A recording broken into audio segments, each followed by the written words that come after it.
welcome to episode 7 of Admit 1. I am Jadon, J-Dog, J-Dizzle, that's a new one, just came up with that. And this is... T-Bog, what's up? And this episode 7, once again, I'm very thankful we've made it this far. I cannot wait to get into the double digits. We are going to be covering Airplane. It is a comedy movie released in 1980.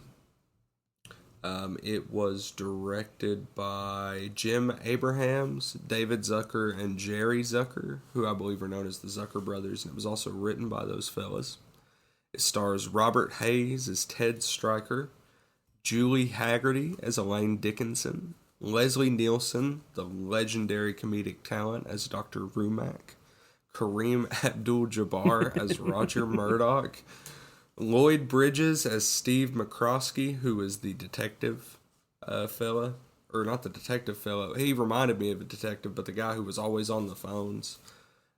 Peter Grave as Captain Over, Lorna Patterson as Flight Attendant Randy, Robert Stack as Captain Rex Kramer. There's a few other extras and whatnot, but I also want to give a shout out to Otto as Otto, the Respect. autopilot.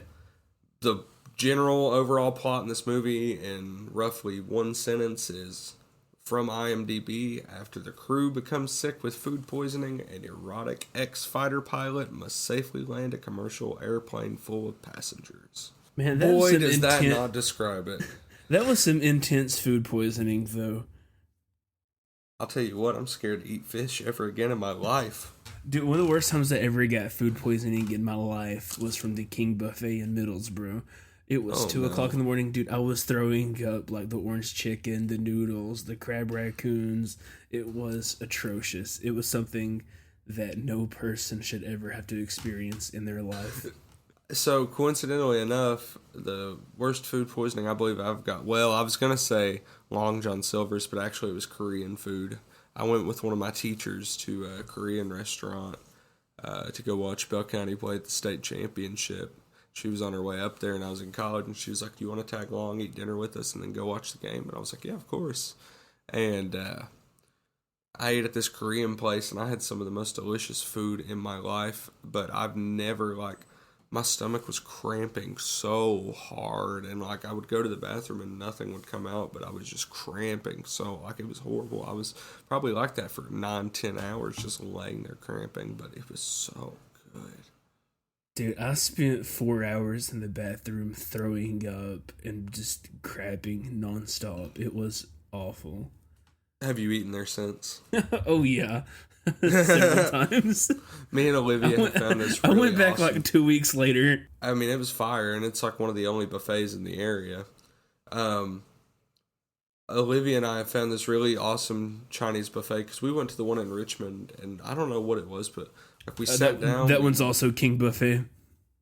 I think it is, yeah. We made a plate, we sat down, and we were like, this something just ain't sitting right, and we ate that plate and left because it was just, I don't know, we were grossed out by it.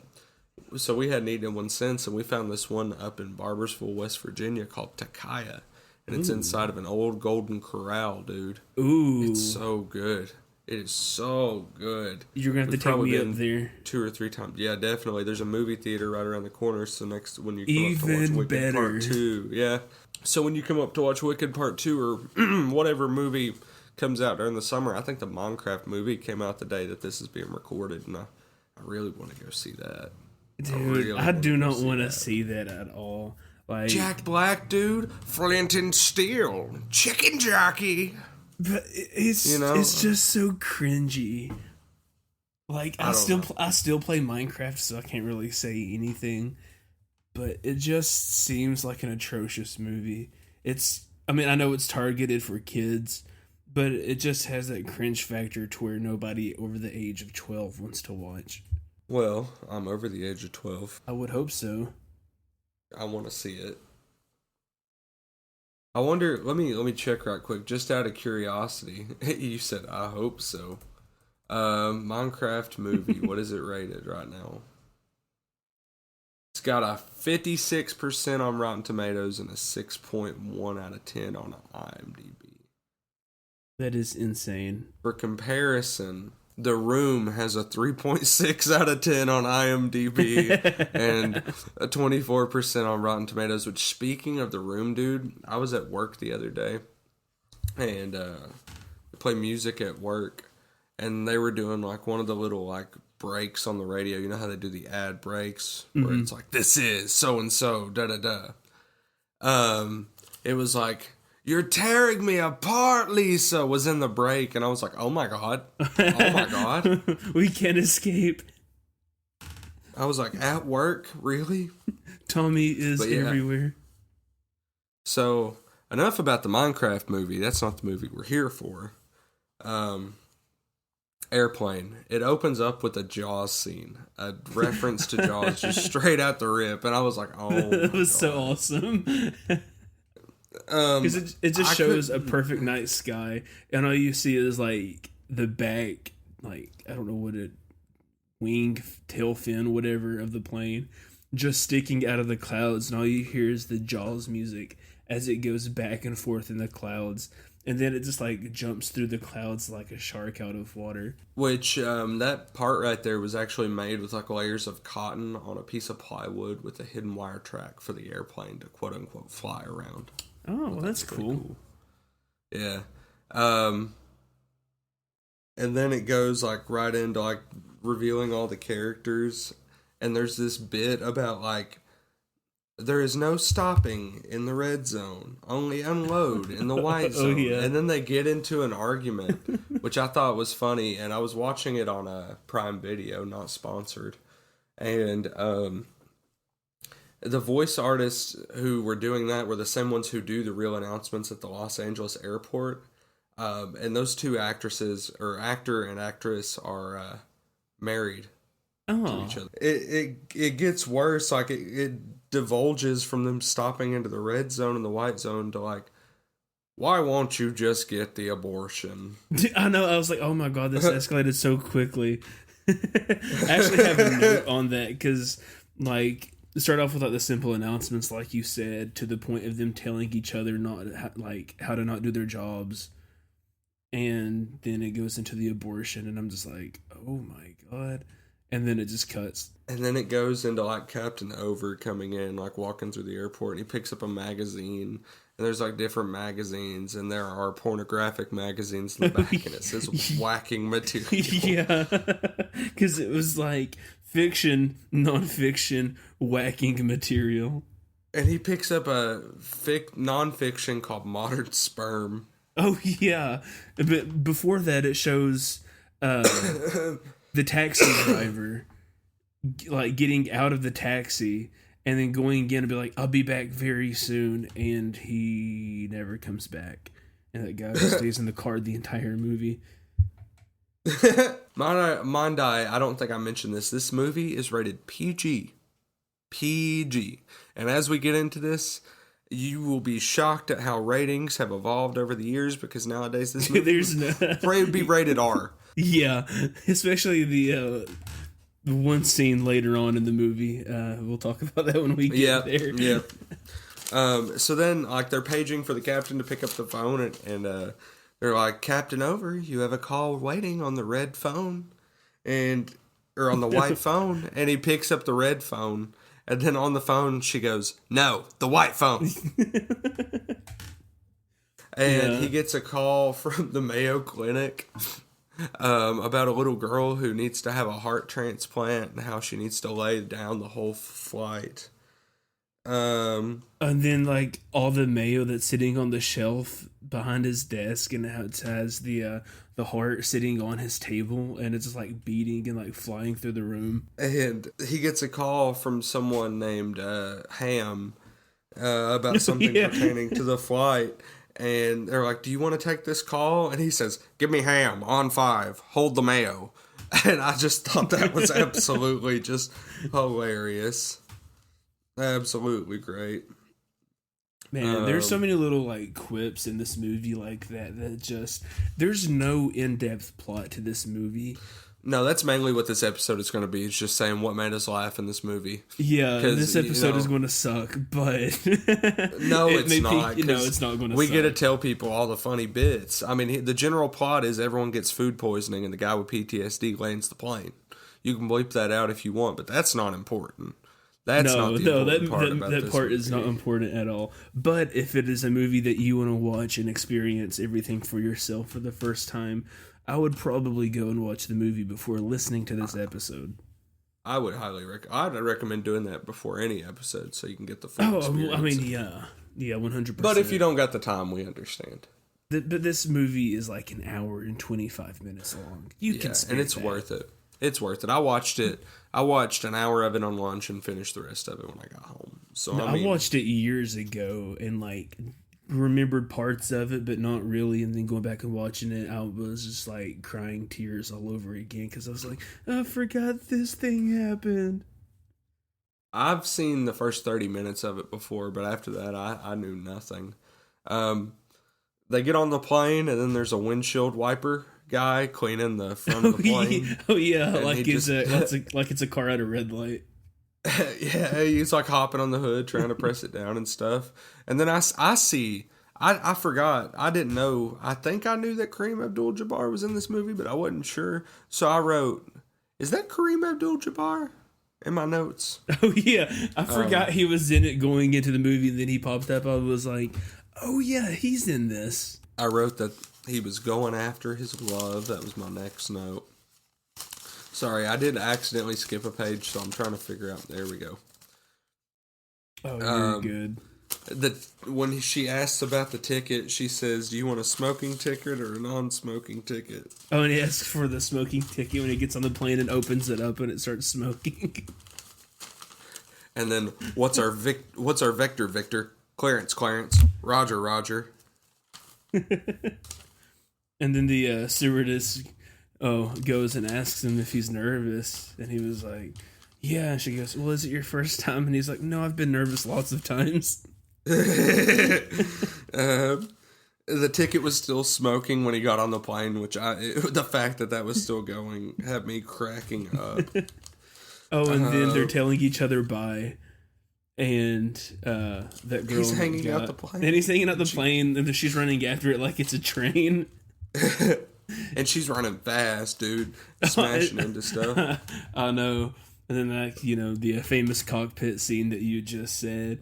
But something that was really funny to me, how there was a nun on the plane, and it showed the nun reading a magazine called Boy's Life. And then it went to a boy on the plane reading a magazine called Nun's Life. I didn't even catch that. Oh, that's my funny. God. Yeah, the same nun that had the guitar towards like the middle of the dude, that scene cracked me up. that whole thing was awesome. He tried to talk to Elaine, he being Ted. Ted tried to talk to Elaine on the plane. And Ted tried to talk to Elaine on the plane. Wow. That was fun to say. And she's like, "I don't have time to talk to you." And I wrote, and I guess this is going to be a thing every episode, I wrote, "You're tearing him apart, Elaine." Then it transitioned to like, he was telling an old lady a story of how they had. And it was fighting Girl Scouts were there, and they were at a bar. And then Staying Alive started playing, dude, and he rips off his military uniform. Well, we also have to think the guy just got stabbed and killed on the dance floor for him to go and dance with this girl. That was what I had right under that, because he's like miming, like, I guess he was dancing and like pointing to his back, but you couldn't tell because that she was pointing to her back too. Oh, I know, they were just mocking each other. He got stabbed. I wrote, "Dance, white boy, dance," because oh my God, does he break it down? That was crazy. And juggle. Oh, yeah. And then he juggles. And then she just starts swinging him around by his feet. Yeah, that was funny. I was like, oh my God. And then every time he'd throw like his hat or his jacket or something, it'd just get tossed. It would come back to him. And then it like after it transitions out of this story, it's like panning to him, and he's like, "I'm sorry if I bored you," And the ladies just like hung herself next to him because her feet are just dangling. Her feet just dangling, and my jaw literally dropped. I said, "Oh my God? Every movie, okay, not every movie, almost every movie we've watched has suicide in it at some point. See, I thought it was funny that we watched 2 movies in a row that have sports people as actors in them. Oh yeah, I didn't even make that connection because we had KG with Uncut Gems and now Kareem Abdul-Jabbar. Mm-hmm. Then it cuts to a scene of a little boy with a tray of coffee, and he walks up to this little girl. Well, before that, remember they're on the beach and they're like making out, and like they just keep getting like pummeled with waves, and then they're like covered in seaweed. And she starts asking him questions about like where he's going, and he was like, "I can't answer any of that. It's all classified and confidential." See, yeah, what happens is he's like, "We're going up to Normandy to invade them down at the South Point. We're flying over at so-and-so and dropping bombs at this location at so-and-so. Well, when will you be back?" I can't answer that. It's classified. And then there was just like a catfish next to her head that I'm not entirely sure where it came from. Didn't even see that. Once again, another catch that you saw that I didn't. But anyway, I have a note of like the scene that you started going into about the boy bringing up the coffee into the cockpit. I'm talking about the boy that took the coffee to the little girl. Oh yeah. So he says, "Would you like some coffee, miss?" And she says, "Why don't you have a seat?" And he says, "Any cream or sugar?" And she says, "No, thanks. I like my coffee black. Like my men." Oh yeah. My and this God. Girl was like 12. I'm like, how did they get away with that? You ever seen a grown man naked? Dude, that scene was awful. So this little boy says that he's like never been in a plane, and the stewardess takes him into the cockpit and like meets all the pilots, and the main pilot is, you know, have you ever been in a plane? Have you ever been in a cockpit? And then he was like, have you ever seen a grown man naked? Let me tell you a note on this, and this will be the first time I'm going to ask you to do this on the podcast, but I need you to censor a word that I'm going to say because I don't want to swear on the podcast. Okay. The original, this is from the trivia, originally, instead of asking if he'd ever been inside of a cockpit before, the original line, which they deemed too risque, was, have you ever seen a grown man's Oh my God. So if you would bleep that last word there, however you deem fit. I got you. Thank you. But then he meets Roger, and he was like, are you Kareem Abdul-Jabbar? My dad watches you. We have season tickets. And he's like, no, I'm Roger Murdoch, co-pilot.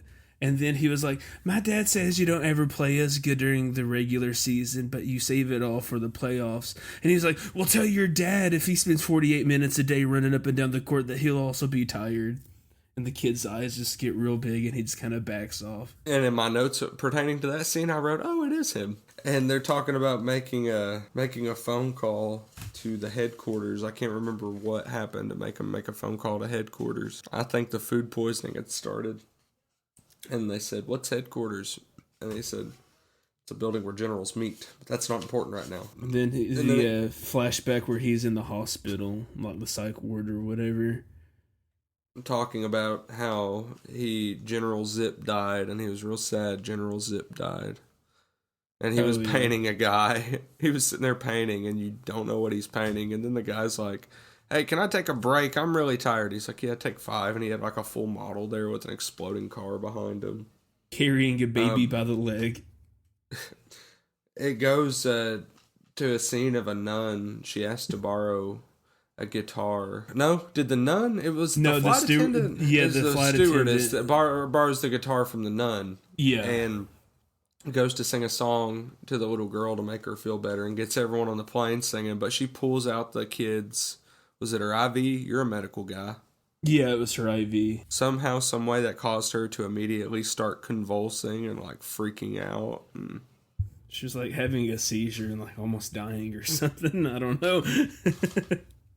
Cuts back to Ted telling a story to another guy who looks like a Japanese war chief. And then at this point, I would like to note that my wife walked into the room looked at the screen, stood there for like 30 seconds, and was like, "What is this movie?" And I was like, "Airplane." Olivia was not a fan of the movie. She was like 20 minutes of it. Yeah, Noah wasn't either. But that actor who played that guy, that Japanese war chief, I was like, is that James Hong? And I looked it up, and sure enough, it was. And if you don't know, he is in Kung Fu Panda. He plays Mr. Ping, the dad, the goose. Yeah. But he's a famous like Asian actor. I don't know what else. Like it says he has 465 credits here. I'm sure if I go back, I'll find he was in Agents of S.H.I.E.L.D., which was like a Tom and Jerry.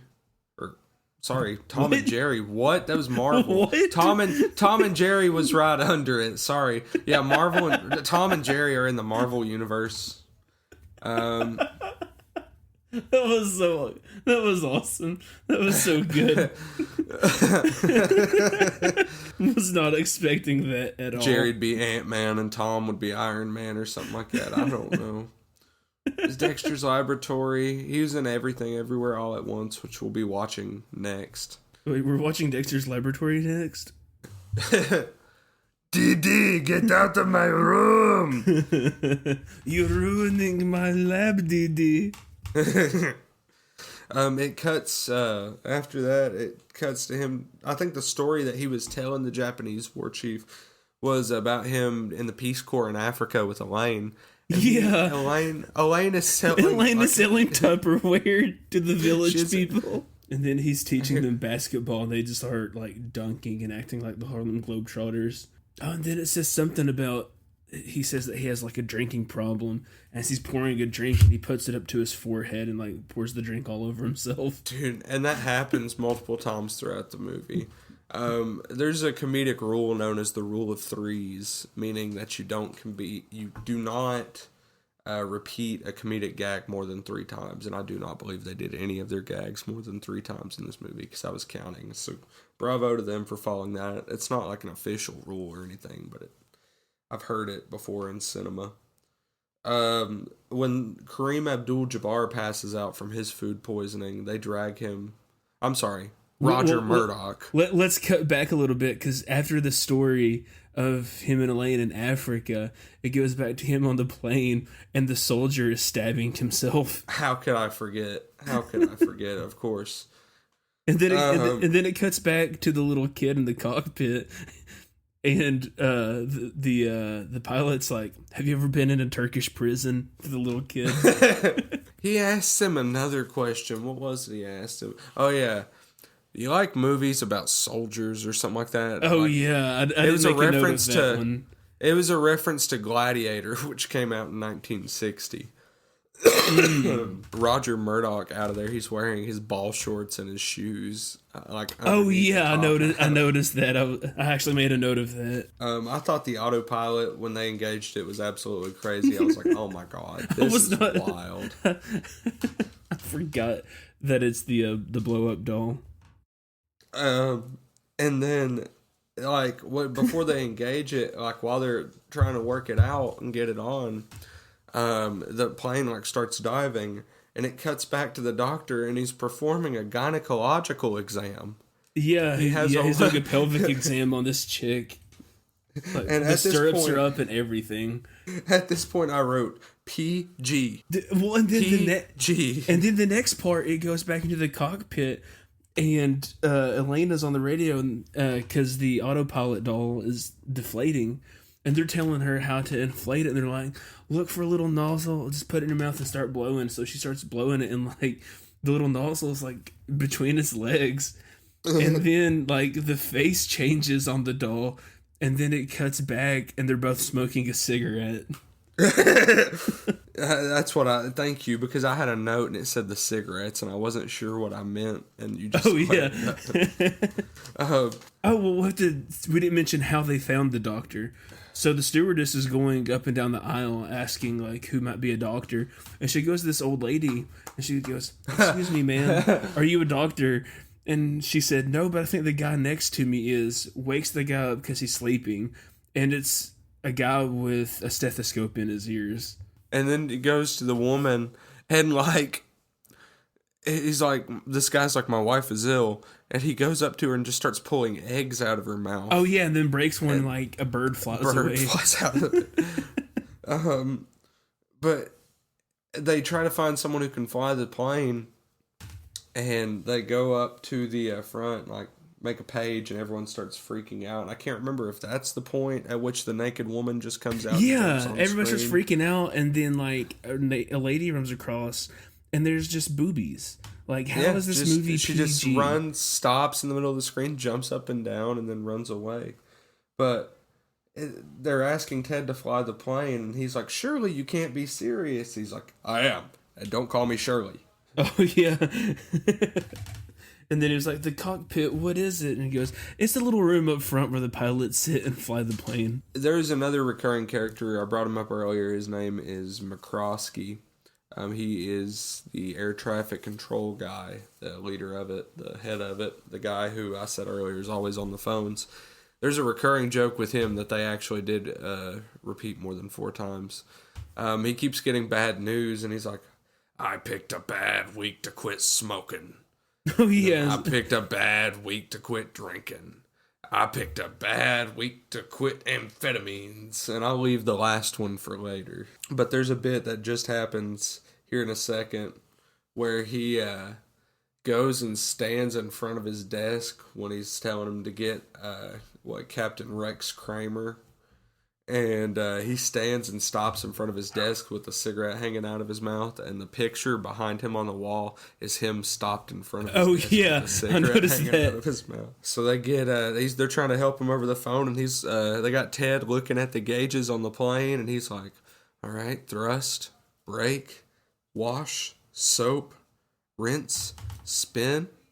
And there's actually a note I just realized I missed earlier. When they first get on the plane, there's a sign that says no smoking, and then in Spanish it says "El no you a smoko." And then there's a sign right after the wash, soap, rinse, spin bit that says "please be seated," and then it says "go back in Sedona." Yeah, I know, the translations were really funny. And then the stewardess goes and starts talking to those black people, and they're like speaking in Ebonics, and she's like, I don't know what you're saying. And this little lady comes down and she goes, "I know what they're saying. I speak jive." It's like, what? And then she starts like translating for hilarious. Them. And then they say something to her, and she was like, "Cut me some slack, Jack." And then she's turned around and walks away. Back to the scene where they're in the cockpit. Well, not the cockpit, but the office where they're trying to like coach them to landing the plane. They're talking about how they could be miles off course because of something. And it was like, no, they're not. They're right on track because of the instruments. And then it cuts to the cockpit, and they're all playing like a trumpet or a saxophone and like the little jazz ensemble. I had that written down. I really loved the sassy, flamboyant guy in the office. He was played by Steven Stucker. Oh, yeah. His name was Johnny Jacobs. He was like, "Mayday! What's Mayday? Mayday! That's the Russian New Year!" Yeah. Like, I know this is kind of cutting forward a little bit, but they're handing the newspaper and they're reading the headline, and he gets it, and he was like, "There's a sale at JCPenney's?" Ooh, yeah, I love that. That was hilarious. There was a scene where this woman starts freaking out about the state of the plane, and someone goes over there and says, "Calm down, get a hold of yourself," and smacks him. And the nun says, "I got this. Calm down, get a hold of yourself," and then smacks her. And then the doctor says, "I'm a doctor. Calm down, get a hold of yourself," and then smacks him. And then everyone's going through the plane just smacking this poor lady. Yeah, because it shows him walk away, and there's like a line of people to go smack her. And then it gets to the very last person, and it's just some old lady with a Glock. It cuts to Rex Kramer walking through the airport, and he means business. He keeps getting approached by these people who were approaching characters early in the film from just random churches, Jews for Jesus and a few other people, and they're just running up to him, and it's a religious fight scene. He's just punching them and then rolling over and then punching them. It's like bam, bam, bam. He gets there, and they're talking to him, explaining to him what's going on, and he takes off his sunglasses, and by God, if there isn't another set of sunglasses. Another pair of sunglasses. They call Captain Over's wife and wake her up, and she's like, "Oh my God, is he okay?" And they're like, "We don't know. We need you to get down here." So she's coming to air traffic control, and she rolls over and tells who you can't see in her bed yet to go out the back door. And there's some juice in the fridge, and the lights come on. And there's a horse in bed with her. Yeah, I know. I was like, that's so weird, even for this movie. It cuts back to air traffic control, and there's press is there trying to ask McCroskey the questions about the plane and what it looks like and what kind of plane it is, and he says, "Jacobs, take over." And Jacob says, "Well, it's wide, it's big, it's in the sky, it's got a little red stripe, kind of looks like a big Tylenol." Oh, yeah. I thought that was hilarious. And they go, "All right, boys, let's get some pictures." And then they come in there and take the pictures off the wall. Then it cuts back to the plane. There's a guy sipping on liquor, and he offers it to a woman next to him, a little old lady, and she's like, "Oh, God, what's wrong with you?" And then whips out Coke and starts snorting it. And I wrote down, "No alcohol for me, just drugs, thanks." Yeah. I just remembered this quote from the movie. It's from earlier back, but the doctor asks earlier in the movie, he says, "What is it we had for dinner tonight?" And Elaine says, "Well, we had a choice of steak or fish." And he says, "Ah, yes, I remember. I had lasagna." Oh, yeah. Oh, my God. And then they tell him to assume the crash position, and people just like stand up and lay across other people, making it look like they just crashed. The doc comes in because Ted gives up. He's like, "I can't do this. I can't do this. I can't do this." And the doc comes in and says, "Well, son, since this is going to be it, I'm going to tell you something I've never told anybody before. I had this great general, and he was talking about how great the person was that led him into battle before he passed away. His name was George Zip." And then Ted stands up. It's like, "George Zip said that?" And I've heard this line quoted and stuff before, but I didn't know what it was from, and now I do. He says, "I've got a plane to land." Yeah, that little rally speech that he put together. They say he's the boss, the head man, the top dog now, the big cheese. When he's talking about him, he's like, he's in control now. He's going to land this thing. And then that little sassy guy's running around in the background going, "Rapunzel, Rapunzel." Yeah, I forgot about that part. And I like how the doctor just comes in at random times and is like, "I just want to tell you both, good luck, and we're all counting on you." Yep, that was funny. The safety vest was a duck floaty. Yeah, I noticed that as well. Then the... what's his name again? Hold up. Mick Jagger, Mick Krosky. He says, I picked a bad week to quit sniffing glue." Oh, yeah. Sniffing glue. And then he starts freaking out and runs out, jumps out the top of the building. And Ted is sweating so much while he's trying to land this plane. It's like someone's dumping water. Oh my gosh, that part was so funny. And then it cuts back to air traffic control again, and the guy's hopping around in the background going, "It's a twister, Dorothy, Toto." I wrote that kid is dead because they get the kid off the plane, out of the ambulance, or onto the ambulance. Oh, and it just immediately crashes. Yep. And then they landed, everyone gets off, and the plane takes off. And Otto pops up, and I said, "Where's Otto going?" And then he gives a salute, and then another inflatable doll pops up next to him that's a female, and he looks back over, winks, and then just flies away. And then that is the end. Tina? Yeah, and then that is the end of the movie. That was it. Yeah, it was a pretty solid ride. So, what do you give the movie? I was gonna say, I'm gonna give it a 9 out of 10. 9. I was gonna say 8 out of 10. A solid 9 for me. Wow. I loved it. I thought it was funny. You don't get a lot of comedy like that anymore. So, have you ever seen The Naked Gun? I have not. Oh man, it's on our wheel. Yeah, hopefully we get it soon. Those movies are also really funny. Do you have any non-movie related stories from this week? I actually don't. I do. I have one. Not really a story, but just a note. Who goes to Subway and doesn't get Italian herbs and cheese bread? Me. Like, shut up. Shut up. I am that person. Shut up. I mean, you asked. Are you being for real? Yeah, dude. Why? Do you know what you're missing? I mean, yeah, I've had it before, but I am a man of simplicity. You get white bread? Yeah. I listen. God. I'm not going to Subway for a meal. Like, I'm just going there because it is in a gas station when I am, like, on the road somewhere. I never intently seek out a Subway to eat. I have one close to work, like real close to work, so. Yeah, I'm at Subway. I don't really care about flavor that much. I just want something that prevents me from being hungry.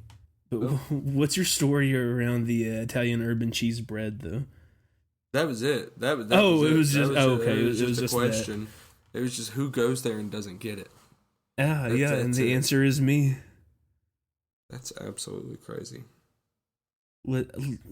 My go-to Subway order is a footlong on white with turkey, bacon, pepper jack cheese, and chipotle sauce. It is the most basic of sandwiches. That sounds interesting. I don't really have a go-to. I mix it up every time. Yeah, I started out on the meatball subs. That's how I think that's everyone's rite of passage. Yeah, that or like a pizza sub. Yeah, that too. That was yeah. Both those are good. But you wanna wrap this episode up? Let's do it, because I don't have anything else regarding the movie. Alrighty. Thank you all for tuning in to another episode of Admit One. That has been Jadon. I have been Tristan. You all have been fantastic. Rate, comment, give us 5 stars, 10 stars, 20 stars.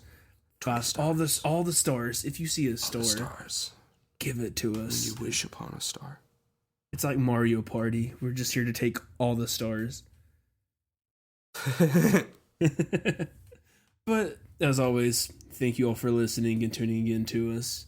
And stay tuned for whatever happens next week on Admit One. I